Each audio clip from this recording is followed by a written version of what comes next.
The fluorescent lights in conference room B hummed like a swarm of hornets over my head. I set my dented steel thermos on the podium. Its lid clicked twice, a sound that had started every day of my 30 years here. The room smelled of burnt coffee and lemon cleaner. Someone had overdone the air freshener to disguise the stale carpet. A paper banner drooped behind me. Happy retirement, Martin. The exclamation point had fallen off. Speech, speech, someone called, half cheerful, half bored. Before I could speak, Graham, my boss, slid beside me with a grin sharp enough to cut. His cologne, peppery and expensive, pushed through the disinfectant haze. He tapped the mic. "Don't worry, folks," he boomed. "Martin kept this place running with duct tape and sentimental stories. We'll be upgrading to the 21st century, starting tomorrow." Laughter. Tight and obedient. I watched him hold up a golden watch box, company issued. Generic. "For your years of service," he said, drawing out the words as if he were granting me parole. "Try not to be late to your naps." More laughter. Someone whistled. Heat climbed my neck. He wasn't done. Graham angled the box to the crowd. "And in honor of Martin's legendary frugality, Facilities has decided to retire this." He lifted my steel thermos off the podium, like a trophy. Eyebrows arched. "This relic's been sneaking our coffee since the Clinton administration." A hush rippled. The joke landed, then wobbled. People glanced at me, then at him. I smelled the coffee inside the thermos. Strong, bitter, the blend my wife used to buy before the chemo took her appetite. I'd kept that recipe like a ritual, a string I could still follow in the dark. "Put it down," I said quietly. Graham chuckled, not hearing me or pretending not to. "Come on, Martin. Smile. 30 years is a long time to hoard filter paper. Put it down." My voice cut through the hum, cold and even. He froze just long enough for me to see it, the mask slipping.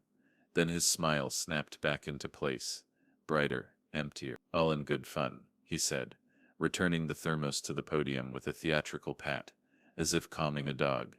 The applause resumed, smaller now, hands slapping palms because that's what hands do when they're afraid of not belonging. I looked out at the faces, new hires with bright badges, old friends who'd learned to keep their heads low. I saw the server room keycard clipped to Graham's belt, glinting like a dare. "Thank you," I said into the microphone. My voice didn't tremble. "For the party. For the waff. For the joke." I opened the thermos, the lid sighing steam into the air. Rich and dark. Graham stepped back half an inch. The contrast hit me like a camera flash. His grin, the banner, the cake knife glinting on the table, and underneath it, the truth I'd been quiet about for too long. "What you don't know," I said, "is that the duct tape you mocked is the only reason your bonuses cleared last winter." The room went still. The lights hummed louder. "And that isn't the only thing you don't know." I reached into my jacket and touched the USB drive I'd carried for weeks. The metal was cold, like the moment before a storm breaks. "Shall we begin?" I had walked into that conference room prepared for sentimentality, not humiliation. 3 decades of spreadsheets, server rooms, late nights in windowless offices, where the only sound was the click-click of my thermos lid and the hum of machines. I had given this company my health, my marriage, and most of the time I should have spent with my children. And now, my boss reduced me to a punchline. I scanned the faces in the room, K-workers who once trusted me with their mistakes, rookies I had trained to survive their first failures, people who still called me at 2 a.m. when the system froze. Their eyes darted away from mine, ashamed for me but too afraid to break the laughter. That was the company culture Graham had cultivated. Loyalty to him, not to each other. My throat ached, not from anger but from restraint. The thermos gleamed beside me, steam curling into the artificial air, smelling faintly of dark roast. That smell had followed me through every promotion, every night shift, every commute in the rain. Ellen used to fill it for me before dawn back when she was alive, back when her hands were warm instead of ash scattered on the hillside. I tightened my grip on the podium. If Ellen could see me now, standing small beneath Graham's smirk, would she pity me or despise me? The slideshow on the wall flashed images of me from the past. Company events, team photos, a younger man with darker hair and straighter posture. They had arranged them like a eulogy. The irony wasn't lost on me. "Martin," Graham said, clapping my shoulder hard enough to make the mic squeal. Any words before you ride into the sunset? The room chuckled again, though softer this time. I leaned toward the microphone. Words? Yes, Graham. I have a few. My voice carried the quiet steadiness of someone who'd already buried too much to fear ridicule. The silence that followed was heavier than applause. I saw Graham's jaw flex. He wanted to interrupt, but he couldn't. Not yet. I glanced at the watchbox he had given me, polished hollow. Just like his prey. Just like the promises of promotions that always evaporated when budget cuts rolled in while his own bonuses grew fat. I joined this company in 1993. I began, my gaze drifting to the back row where the interns shifted uncomfortably. Back when this building was just blueprints. Back when computers weighed more than filing cabinets. I was here when the servers crashed in '99, and we rebuilt everything by hand. I was here when the power went out during the snowstorm of 2008, and I kept the systems alive with backup generators. I was here when you, Graham, were still figuring out how to spell infrastructure. Gasps, muffled laughs, nervous ones. Graham's smile tightened, thin as paper. I let the silence linger, then tapped the thermos. And every night, this sat beside me. Not the awards on your shelf. Not the bonuses you pocketed. This coffee strong enough to keep me awake, bitter enough to remind me why I was still fighting. I paused, scanning the faces again. Some of them were nodding now. Some remembered. But here's the thing, I continued, lowering my voice. Every hour I gave you, Graham, was an hour I didn't give to Ellen. She died while I was on a late shift, trying to fix the payroll server, so your precious contractors got paid on time. I missed her last breath, because this company needed me, and today, you stand here and make me the joke. The room shifted, like air before a storm. Someone coughed. Someone else muttered, Jesus, under their breath. Graham opened his mouth to retort, but I cut him off. You call it duct tape and nostalgia. I call it sacrifice. I gave you my years, my sweat, my marriage, and what do I get in return? A watch that doesn't tick as loud as your arrogance. I reached for the USB drive in my pocket again, fingers brushing its cold edge. Not yet. But I let the microphone drop slightly, the feedback screech slicing through the room. You want to laugh at me, Graham? Then laugh. But remember this moment, because today is not just my retirement, it's your reckoning. The banner behind me sagged further, its missing exclamation point dangling by a frayed string, as if even the decoration was too tired to celebrate. And in that heavy silence, I knew I had them listening, really listening. The silence, after my words, was sharp enough to slice through skin. I could feel every heartbeat in the room, not just mine. The interns looked down at their shoes. The veterans shifted in their chairs, their loyalty to me wrestling with their fear of Graham. Graham adjusted his tie and leaned into the microphone, his smirk returning like a mask he'd nailed to his face. Very moving, Martin, he said, his voice dripping with mock sympathy. But let's be honest, you weren't a martyr, you were just replaceable labor. You stayed because you had nowhere else to go. And now, we'll run just fine without you. The words hit me harder than the watch, harder than the laughter. Replaceable labor. 30 years of being the one they called at midnight, the one who crawled under desks and into server cages, the one who carried the company through storms, dismissed like I was a broken printer. I heard a low murmur ripple across the room, discomfort, disbelief. But Graham wasn't finished. He gestured at my thermos, still steaming. And maybe now, the break room coffee will finally last past 9 a.m. He chuckled, alone this time. The laugh fell flat, but he didn't notice. His eyes were locked on me, daring me to shrink. Not in anger. No, anger I'd swallowed for years. What snapped was the leash, the invisible rope I'd let them tie around my throat, tugging whenever they needed me to work longer, harder, cheaper. That rope disintegrated in that moment. I lifted the thermos and unscrewed the lid. The hiss of steam echoed in the microphone like a snake. I poured a thin stream of coffee into the watchbox, the hot liquid hissing against the velvet lining. Gasps scattered through the room. Consider this, I said evenly. My final system reset. I pulled the USB drive from my pocket, holding it between two fingers. You think I was just duct tape and nostalgia? This drive holds 30 years of system architecture, the passwords, the bypasses, the code that kept this company from collapsing when your flashy consultants failed. Graham's face paled. He took a step forward, but I raised my hand. One more step, and I pressed delete. Don't think I won't. The audience shifted again. Phones came out, recording. Suddenly it wasn't just a retirement speech. It was a stand-up. You see, I continued, lowering my voice.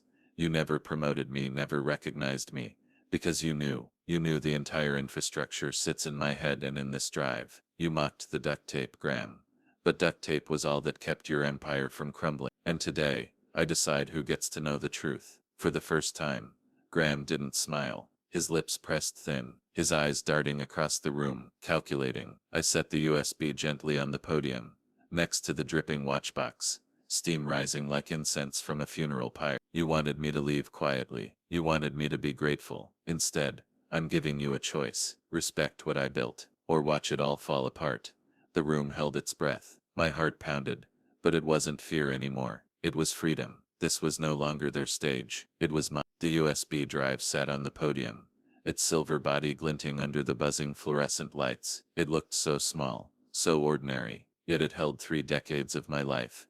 Every line of code, every workaround, every backdoor I had quietly built when upper management insisted on shortcut. It was both shield and weapon. And in that moment, doubt crept in. What was I doing? Threatening to sabotage the company that had been my second home. The company that had given me a steady paycheck when Ellen's medical bills piled higher than the man that had, at least in some twisted way, given me purpose after she was gone. I could hear her voice in my head, Martin. Don't let them turn you bitter. Ellen had always been my compass, softening my edges when I came home with anger trapped in my chest. She would have hated seeing me like this.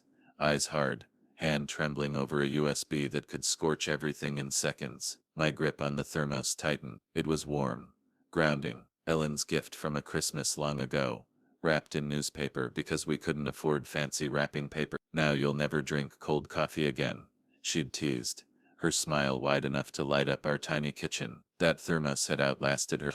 Outlasted almost everything. But had I outlasted myself? I glanced at the faces in the crowd. Some looked at me with sympathy, others with fear. A few, the youngest, looked at me like I was a relic, proof of what they didn't want to become. For a second, shame burned hotter than anger. Maybe Graham was right. Maybe I was replaceable. Maybe this speech, this drive, this moment, was just the desperate flailing of a man who had given too much, and couldn't accept the world moving on. My throat went dry. I considered picking up the USB and sliding it back into my pocket, walking out quietly, letting them win one last time. At least then, I could keep my dignity, avoid becoming the story whispered about in break rooms for years to come. But then my gaze drifted to Graham.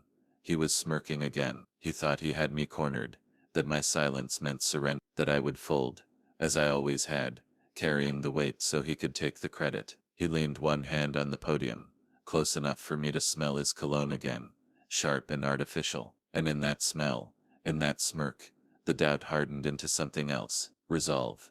No, I thought, not this time. I'd already given up Ellen's last breath, my children's childhood, my own youth to this place. If I walked away now, it would mean all of that sacrifice had been for nothing. I straightened, fingers brushing the USB again. It was cold, but it pulsed in my hand like a second heartbeat.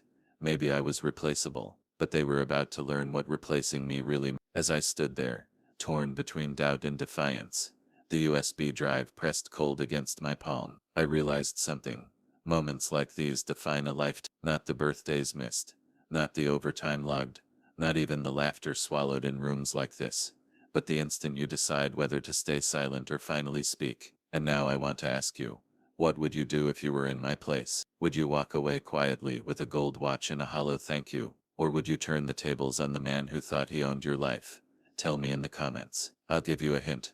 I didn't choose silence. The USB drive rested on the podium, like a blade waiting to be unsheathed. Graham's smirk faltered for the first time, his hand hovering near the microphone, as if he could somehow spin this moment into another one of his jokes. But no one laughed now. The air was too dense, charged like the seconds before a lightning strike. I spoke slowly, each word deliberate. You think I'm replaceable. That 30 years of work can be erased with a watch, a banner and a joke. But what you don't understand is that I built this place. I stitched its bones together with sleepless nights, patched its lungs with duct tape and bled my life into its circuit. And unlike you, Graham, I never did it for the money. A ripple moved through the audience. I saw nods. I saw eyes soften. For years they had been afraid to say it aloud, but now, hearing me, they remembered. I tapped the thermos, letting the hollow sound echo through the microphone. Every time I opened this, I thought of Ellen, of the kids I didn't tuck in because I was here instead. I told myself it was worth it, that one day someone would look back and say, Martin, but today, you made it clear to you. I was just labor, a body, disposable. Graham finally found his voice. Don't be dramatic, Martin, he said, leaning closer. You had a good career, benefits, steady pay, a pension. You should be thanking me, not threatening me. The words lit something inside me, a fuse. I leaned in, until our faces were inches apart, my voice a whisper, the microphone amplified to every corner of the room. You think this is a threat? No, Graham, this is the truth catching up to you. Gasps. Someone in the front row clapped a hand over their mouth. Phones were lifted higher now, capturing every second. I held up the USB drive, turning it between my fingers so the fluorescent light glinted off its edge. This is not just data. It's the lifeline of this company. Every fix I made, every secret patch that kept you looking competent while I carried the weight. You wanted me invisible, until you couldn't function without me. Graham's jaw clenched. He tried to speak again, but his voice cracked. You wouldn't dare. I smiled, though it felt more like a scar stretching across my face. I already did, Graham. Every bypass I created, every password reset, every override. There's a log. Do you know whose name is attached to it? Mine, not yours, not the board's, mine. When the system hiccups tomorrow, they'll know exactly who to call, and when I don't answer, they'll know exactly who failed. The room exhaled in unison. Some eyes glimmered with admiration, others with fear. Graham's hand shook, just slightly, but enough for me to note. I let the silence stretch, then set the USB down again, deliberately, like laying down a card in a game of poker. The thermos hissed beside it, faint curls of steam rising like smoke signals. You wanted me gone. You wanted me forgot. But when I walk out of here, Graham, you'll spend every day remembering this moment. Every time the system stutters, every time the lights flicker, you'll wonder if it's because the man you mocked finally decided to stop saving you. Someone clapped, just once, sharp and brave. Then another joined, and another, until the room filled with applause. Not polite, not forced, but heavy and real. Applause that wasn't for Graham, for me. I let it roll over me, a tide I hadn't felt in years. For the first time in 3 decades I wasn't invisible. Graham's face reddened, his fists clenched at his sides. He leaned close again, hissing through his teeth so only I could hear. You think you've won? This company doesn't run on nostalgia. Tomorrow, no one will even remember this little stunt. I straightened, lifted the thermos, and took a slow sip of the bitter coffee. Then I met his eyes, steady and calm. Oh, they'll remember, Graham, I said, my voice carrying over the applause, because today isn't the end of my career. It's the beginning of your unraveling. The applause didn't fade quickly. It grew, wave after wave, like a storm breaking open after years of drought. For a moment, the conference room didn't feel like the sterile corporate cage I had known. It felt alive, like people had been waiting for someone to say out loud what they had whispered in hallways for years. But applause is dangerous. It feeds courage, and courage feeds rebellion. I saw it in Graham's eyes, the flicker of panic, the twitch at the corner of his jaw. He hadn't expected this. He thought mocking me would set an example. Keep your head down, or end up like Martin. Instead, the opposite happened. I scanned the room. Sarah, from accounting, who had been here nearly as long as me, stood with tears in her eyes. Behind her, one of the interns actually cheered, and others followed. My words weren't just my own anymore. They had become theirs. Graham slammed his hand on the podium, the microphone squealing. Enough, he barked. This is not your stage, Mark. This is a company function, and you're out of line. But the spell was broken, not mine. His. No one sat back down.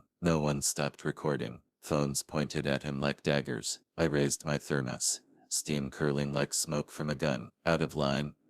You call honesty out of line? You call 30 years of sacrifice out of line? Then maybe your line is the problem. The applause surged again. Graham's face burned red, veins visible at his temples. He looked less like a leader, and more like a man cornered in his own house. And that's when I knew I had to press harder. I lifted the USB drive once more, holding it high. You all think this is just a retirement speech. It's not. This is proof of every system patched, every fire put out while Graham signed off on bonuses for himself and crumbs for the rest of us. Gasps echoed. People shifted, whispering. Graham's mouth opened, but I cut him off before he could shape the lie. You want transparency? I asked the crowd. You'll get it, because this drive, I tapped it against the mic, the hollow clink echoing like a gavel, isn't staying with him, it's going public. Murmurs turned into shouts, some cheered, others gasped, but no one looked away. The power in the room had shifted. It wasn't Graham's anymore. He lunged toward me,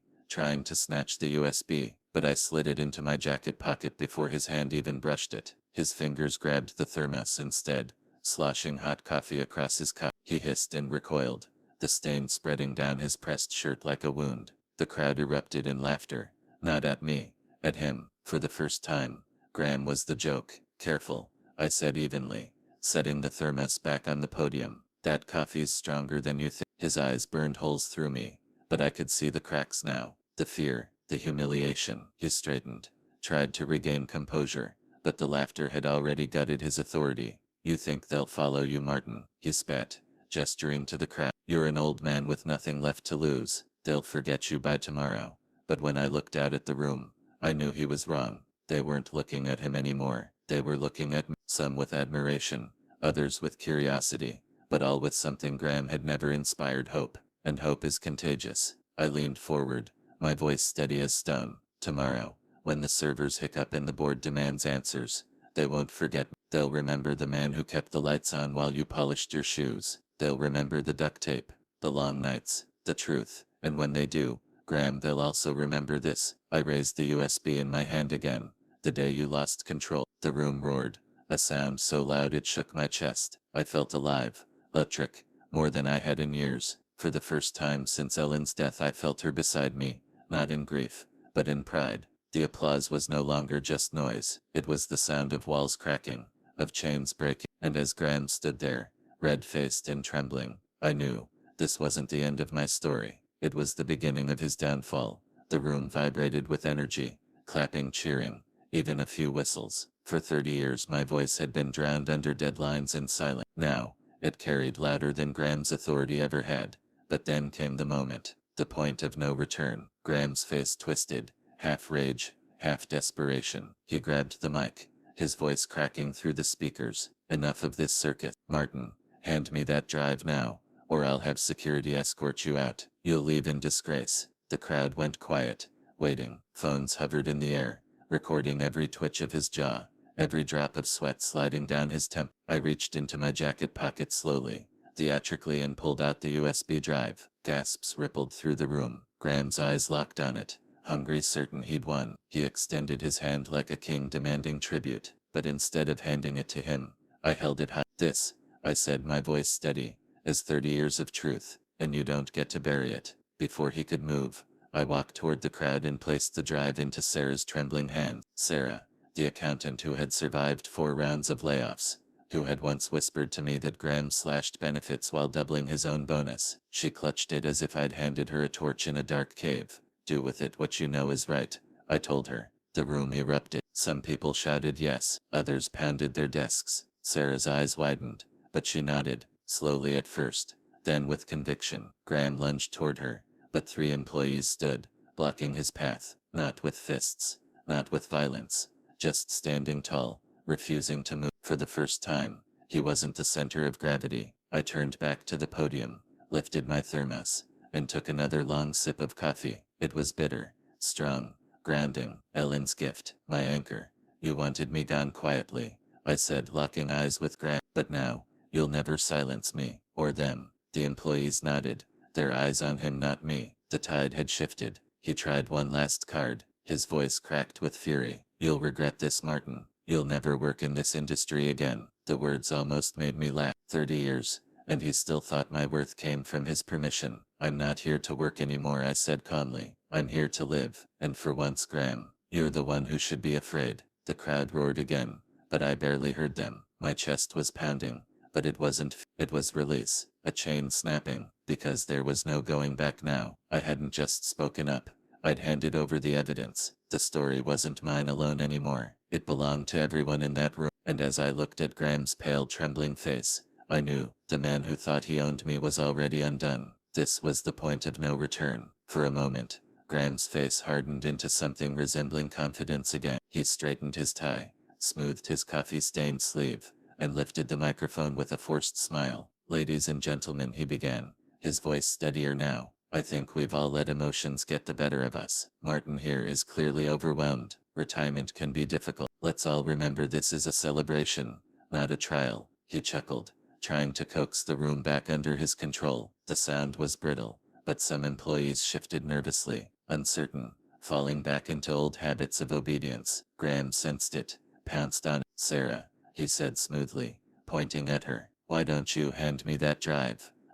Let's not make Martin's last day a spectacle. He deserves dignity, not whatever this is. Sarah froze, her fingers tightened around the US. The crowd murmured, torn between the raw honesty they'd just witnessed and the authority that had signed their paychecks for years. For a second, it felt like the tide was pulling back toward him. I watched Graham regain his swagger. Step by step, he clapped one hand on a younger employee's shoulder, leaning in. You don't want your career tied to this, do you? His voice dropped into a silky whisper, but the microphone caught enough to make the manipulation clear. Trust me, I can protect you. He can't. Laughter, quiet, awkward, bubbled from a corner of the room. Graham smiled wider, sensing the crack in the wall. See, he said, gesturing with open arms. We all know Martin's a good man, a loyal man, but this drama, it ends now. Let's cut the cake, toast to his years of service, and move on with our lives. For a heartbeat, it worked. The energy in the room dulled, the fire dimming, phones lowered.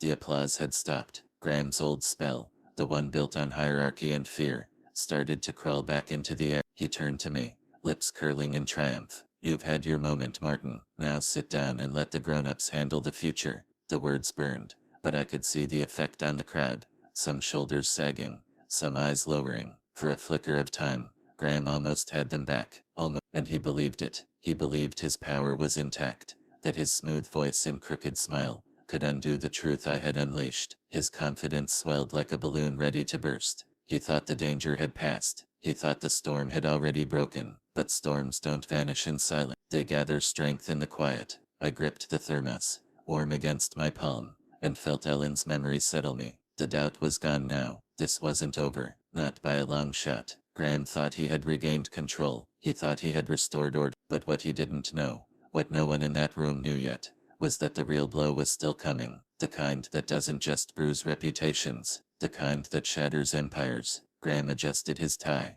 basking in the illusion of restored authority. The crowd had quieted, phones lowered, whispers fading. He thought he had patched the crack with his charm. But then Sarah cleared her throat. Everyone turned. She was still holding the USB drive, her knuckles pale from gripping it so tight. Her voice trembled at first, but the microphone carried it across the room. Actually, I think we should see what's on this. The silence that followed was heavier than thunder. Graham froze, his smile faltering like a light bulb about to burn out. What did you say? He snapped. Sarah straightened, her voice firmer now. For years, we've all suspected things. Bonuses that never trickled down, budgets that never added up, reports that vanished. If Martin has proof, we deserve to see it. A murmur spread through the crowd. Agreement, cautious but undeniable. Heads nodded, eyes lifted again. The tide was turning back, and this time, Graham couldn't stop it with a joke. He barked out a laugh, too loud, too brittle. Proof? That's absurd. There's nothing on that drive but nostalgia and paranoia. But his voice betrayed him. His words came too fast. His face too pale. The employees noticed. They weren't just colleagues anymore.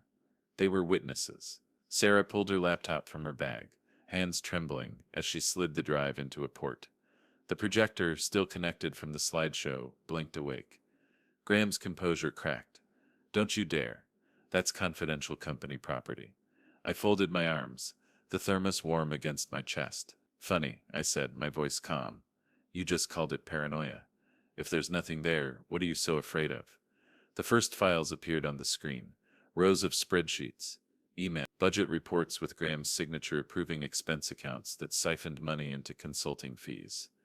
Payments to shell companies that traced back bold as daylight to his brother-in-law. Gasps spread across the room. Someone whispered, "He's been stealing from us." "No," Graham shouted, his voice cracking. He lunged toward the laptop, but two employees stepped in his way. Phones rose again, cameras flashing, recording everything. Sarah scrolled further. "Here, this file," she said, her voice steady now. Sarah scrolled further. "Here, this file." she said, her voice steady now. Expense reports from last year's layoffs. Look cuts to pensions, health insurance reductions. She clicked, and the projector displayed a single line that made the room gasp. Executive bonus adjustment. And 1.4 million does. Approved by Graham Cole. The words glared on the screen like a scarlet confession. A wave of shock surged through the room. The employees who had survived those layoffs went pale, their hands trembling as they stared at the evidence. The ones who'd lost friends to those budget cuts began whispering angrily. One voice broke through the murmurs. My father lost his retirement because of those cuts. Someone shouted from the back. You stole it. Graham's mask shattered. He rushed forward, face flushed, shouting over the noise. Lies. Fabrications. Martin manipulated these files. He's been planning this smear for years. But the panic in his tone betrayed him. His voice cracked like glass under pressure. I lifted my thermos slowly, sipping the bitter coffee, letting the silence stretch. Then I set it down with a solid thunk on the podium. The sound cut through the chaos. You can blame me all you want, Graham, I said evenly, my voice echoing through the microphone. But these numbers aren't mine. They're yours. Your logins. Your approvals. Your fingerprints. Sarah clicked another folder. More documents appeared. Emails with subject lines like urgent cover transfer and adjustment justification needed. Each signed off with Graham's digital signature. Every new file was another nail in his coffin. The employees weren't whispering anymore. They were shouting. Phones streamed live feeds. Evidence filled the air like smoke in a burning building. You bled us dry while we worked overtime, someone yelled. My wife had to sell her car after those cuts. Another voice cried. The pressure mounted, boiling over. Graham raised his hands, desperate, his voice shrill. None of you understand. I did this for the company. Without those decisions, we'd have gone under. But no one believed him anymore. The Emperor wasn't just naked. He was caught with stolen clothes in his hand. I stepped forward, calm, steady, the weight of 30 years in my chest. No, Graham, we kept this company alive. While you skimmed off the top, we patched the leaks. We pulled the all-nighters. We missed dinners, birthdays, funerals. You didn't save this company. You drained it. The crowd erupted in thunderous agreement. Feet stomped. Voices rose. Graham's world, once unshakable, was collapsing before his eyes. And for the first time, he looked small. Sarah turned to me, her voice clear. Martin, should we send these to the board? The room hushed, waiting for my answer. I picked up the thermos, held it high, steam curling from its lid. Ellen's memory wrapped around me like armor. Yes, I said simply. Send it all. And with that, the final thread of Graham's illusion snapped. He was no longer the boss. He was the accused. And everyone knew it. As Sarah's finger hovered over the send button, the weight of 30 years pressed against my chest, and then lifted. For the first time, I felt light, free. But this isn't just about me. It's about every person who's ever been laughed at by someone in power, every hour of sacrifice brushed off as just doing your job, every coffee gone cold while someone else took the credit. Tell me, have you ever had a Graham in your life? A boss, a partner, a so-called friend who made you feel replaceable? If you were standing where I stood, USB in hand, would you press send? Write your answer in the comments. Because what comes next is the moment Graham never saw coming. Sarah's hand hovered over the mouse like a trigger. The file window glowed on the projector, the cursor trembling above the word send. Graham's voice cracked through the air. Don't do it. Do you know what you're risking? Lawsuits, firings. Your careers will be over. But no one moved to help him this time. His words didn't carry the weight they once did. They fell flat, like pebbles thrown at a fortress. The room had already shifted. The power wasn't his anymore. Martin, Sarah whispered, her eyes on me. Say the word. I glanced around the room. Faces I'd known for decades. Some hardened by exhaustion. Some still young enough to believe in change. For 30 years, I had carried the silence for them, shouldering the weight while Graham thrived. Not anymore. Send it, I said. The click was small, almost insignificant. But the sound reverberated like thunder. On the projector screen, an email window flashed. Message sent. And just like that, the drive's contents shot through cyberspace into the inboxes of the entire board of directors, the compliance office, and thanks to Sarah's trembling but steady hands, half the company. A wave of gasps broke the silence, followed by murmurs that grew louder. Sharp phones buzzed, notifications pinged. The truth was no longer trapped on a single device. It was everywhere. Graham lunged toward Sarah, but two employees intercepted him. Not with violence, just firm, unyielding presence. They didn't have to touch him. Their refusal to move was enough. "Get out of my way," he barked, his face red, sweat glistening on his forehead. But no one moved. The authority he once wielded like a weapon was gone, dissolved in the heat of exposure. "Martin," he turned on me, spit flying with each word. "Do you have any idea what you've done? You'll bring this whole place down." I lifted my thermos, took a slow sip, and set it back on the podium with a deliberate thunk. "No, Graham. You brought it down." I just turned on the lights so everyone could see the cracks. The room erupted. Cheers, clapping, shouts of agreement. Someone even chanted my name, and others joined. "Martin, Martin." The sound rattled the ceiling tiles, louder than any meeting this company had ever held. Graham tried to shout over them, but his voice was drowned. His empire had slipped through his fingers, and now he was just a man screaming at a crowd that no longer listened. He stumbled back, his tie askew, his composure in tatters. For the first time, I saw fear in his eyes. Not the fear of losing a job or a title. No, something deep, the fear of being exposed. The chants grew louder, the crowd standing taller, no longer bent under the weight of his control. Phones streamed the chaos live, the truth spilling beyond these four walls to whoever cared to watch. And in that chaos, I realized, this wasn't just my revenge, this was theirs too. 30 years of duct tape, sweat and sacrifice had built this moment, and now, justice had begun to collect its debt. But this was only the first strike.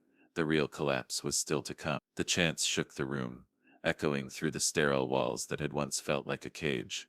"Martin, Martin," my name, my existence finally mattered here. Not as a shadow, not as the man in the server room, but as the one who spoke the truth when it counted. Graham, red-faced and sweating, slammed his fist against the podium. "Shut up, all of you. Do you have any idea who you're dealing with? I can have every single one of you fired before the end of the day." But the threat fell flat. Even the interns didn't. Phones remained steady, recording. The cameras didn't blink, even as his mask cracked further. Sarah's laptop pinged again. She gasped, then projected the new email to the screen. "Message received. The board will convene immediately. Effective now. Graham Cole is suspended pending investigation." The room went wild. Applause, cheers, even laughter burst like fireworks. The very foundation of his power had been yanked from under him in real time. Graham's knees buckled slightly. He staggered, gripping the edge of the podium for balance. "No, no, this isn't how it's supposed to happen." I stepped closer, my thermos in hand, and spoke into the microphone. "It's exactly how it's supposed to happen. Truth doesn't knock Graham. It breaks the door down." The crowd roared again, their voices filling the space where his had once reigned. Security appeared at the door, summoned not for me but for him. Two guards in dark suits approached, their expressions flat, professional. Graham tried to wave them off, shouting, "You work for me, don't touch me." But they didn't hesitate. They flanked him, each gripping an arm. He struggled, fought, but it was useless. The man who had sneered at me minutes ago was dragged through the same doors he had strutted through countless times before. The cameras followed him, employees recording every humiliating second. His shouts echoed down the hall, shrinking, fading, until only silence remained. For the first time in 30 years, the conference room felt like it belonged to us, not him. Sarah closed her laptop and looked at me. "Martin, what happens now?" I wrapped my fingers around the thermos, the steam brushing my face. The bitterness of the coffee tasted different, warmer, freer. "Now," I said slowly, "we rebuild, without fear, without corruption, without..." The employees erupted again, this time not in chaos, but in hope. Some hugged, others shook my hand, and a few simply stood taller than they had in years. I looked at the sagging banner behind me. "Happy Retirement, Mark." The missing exclamation point dangled by a single thread, ready to fall. For the first time, I smiled, not because they celebrated me, but because Graham's reign had ended in the only way it could, publicly, loudly, and with no way back. This wasn't just my retirement party anymore. It was his execution. The room slowly settled, like a storm easing into silence after tearing the sky apart. The chants faded into murmurs, then into a strange, almost reverent quiet. People looked around at each other, blinking, as if realizing for the first time that they weren't just employees. They were survivors, witnesses, and now, participants in a reckoning. I stepped away from the podium, the thermos still warm in my hand left a faint ring of condensation on the wood, a mark as temporary as the banner behind me. But unlike that banner, what we had just done wouldn't fade with tape in time. Sarah approached me, her laptop hugged close to her chest. "They'll call you a hero," she whispered. I shook my head. "No, heroes save people. I just told the truth." She smiled faintly, but her eyes were still wide with adrenaline. "Sometimes, Martin, that's the same thing." The crowd began to disperse, though not in the usual shuffle of another boring company meeting. This was different. They walked with heads higher, voices firmer. Some clapped me on the shoulder as they passed. A young intern, barely 20, whispered, "Thank you," like it was a secret prayer. I stood by the window, looking out at the city I had watched for decades through glass too thick to open. The skyline shimmered under the afternoon sun. For 30 years, I had been tethered to this place, its heartbeat syncing with mine. Now, the tether was cut, and yet I didn't feel hollow. I felt lighter. I thought of Ellen, her laughter echoing in the corners of our old kitchen, her hands pressing the newspaper-wrapped thermos into mine with a grin. "Now you'll never drink cold coffee again, Martin." She had given me warmth when the world gave me cold silence. Even in death, she had remained by my side, her memory steeping into every cup. I lifted the thermos once more, inhaling the bitter steam. "We did it, Ellen," I whispered. "We finally did it." Behind me, the janitor began pulling down the sagging band. The string snapped, and the paper crumpled onto the floor. I bent down, picked up the fallen exclamation point, and slipped it into my pocket. A small reminder that sometimes the endings we're given aren't the ones we keep. The security guards returned, but not for me. They were escorting the board members who had rushed in after Sarah's email reached them. Their faces were tight, their whispers sharp, but their eyes on me carried no malice, only calculation, curiosity. They knew the company's future had shifted in that room, and they knew my fingerprints were on the steering wheel. One of them, a tall woman with a voice like gravel, approached. "Mr. Hayes," she said, "we'll need to speak with you in the coming days, about transition, about continuity." I nodded, though I had no interest in their titles or their offers. My work here was finished. Let them sort through the ashes. I turned to the employees still lingering near the door. "Take care of each other," I told them. "Don't let anyone convince you your sacrifices don't matter." Not ever again. Their applause was softer this time. Not wild, not chaotic, but steady, solid, like the slow clap of a promise made and kept. I walked out of conference room B with the thermos in one hand, and 30 years of weight lifted off my shoulder. For the first time in decades, I wasn't walking back to my desk. I was walking toward freedom. The automatic doors slid open, and for the first time in 30 years, I walked out of that building without a badge clipped to my belt. The late afternoon sun hit me square in the face, blinding at first, then warm, so warm it felt like it was melting the fluorescent buzz out of my skin. I stood there for a moment, the city breathing around me. Cars honked, pigeons scattered, the smell of roasted peanuts from a street cart drifted by. It was so alive, so unfiltered, that I almost laughed. How many years had I traded this raw life for the gray hum of a server room? The thermos was still in my hand, heavy, familiar. I uncapped it and took a long sip.